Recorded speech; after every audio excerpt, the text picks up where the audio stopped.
Member of the House Select Committee on Intelligence, Democratic Congressman Adam Schiff of California. Congressman, very curious as to what you're interested in hearing today, given what we read yesterday. Well, I really think the primary mission ought to be getting the full facts from Director Comey, but also finding out about sources of corroboration. He has, I think, already indicated that he shared these experiences with other people at the Bureau.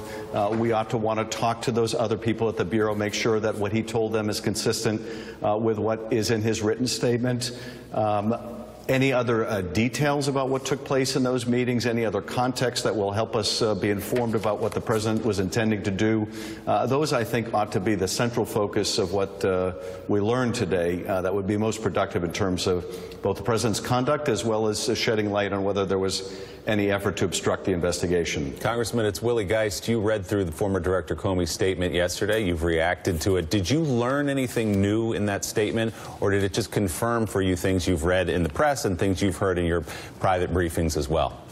I certainly learned new things. It did confirm a lot that was already out there. We had a pretty good preview from various sources about what the director was likely to say.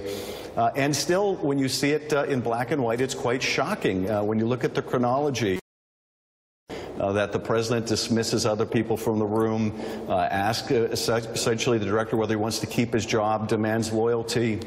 This is happening, right after Sally Yates has gone to the White House to tell them that the President's national security advisor may be compromised. So this is right after that. The next day, the President is asking for this loyalty. You then have subsequent one-on-one interactions that are orchestrated by the President.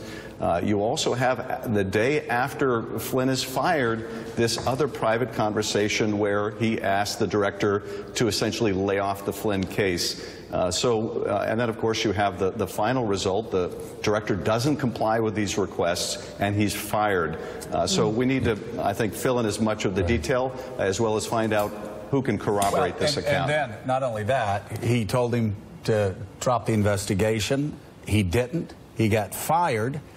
And then Trump admitted he got fired because he didn't lay off the investigation. Right. He admitted that in an interview exactly to Lester Holt. Congressman, you said yesterday in reacting to this statement from Director Comey, quote, "It is certainly evidence of interference or obstruction." Your Democratic colleagues this morning on this show and other places have stopped short of saying they see obstruction of justice. They say they'll leave that to a prosecutor.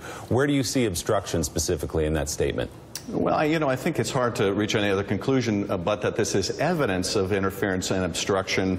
If you were prosecuting a case, you would seek to admit all of this, and there's not a judge in the land that would exclude any of it. The question is it sufficient evidence? Can it be corroborated? Is there other evidence in addition that goes to the President's intent?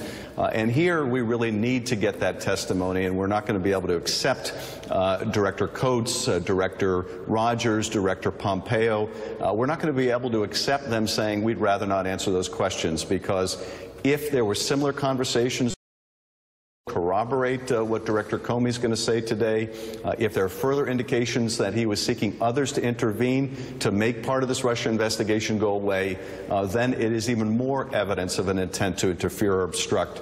So absolutely, I believe it's evidence, but whether it's sufficient, I think, is yet to be determined. David Ignatius is in Washington and has a question. David? Congressman, there are two things that stand out in the prepared testimony of Comey for me. The first is the President's repeated request, please inform the public I am not under investigation. And then second, his persistent efforts to get people, including Comey, to drop the investigation of General Flynn. Let me ask you to focus on the second. Why was it so important to President Trump that the investigation of Flynn be set aside?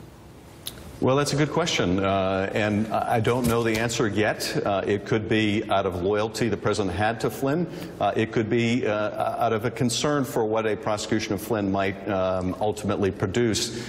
We simply don't know, but I do think it's revealing that after he's informed by the White House counsel via Sally Yates that Flynn has misled the Vice President, the Vice President has misled the country, he doesn't act on this.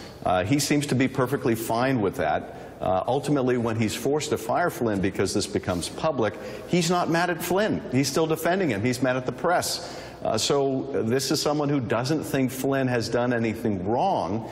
Does that indicate that Flynn was acting on instructions of the president, with the knowledge of the president, in having these meetings or discussions with the Russians? That's still, I think, a matter that we need to get to the bottom of.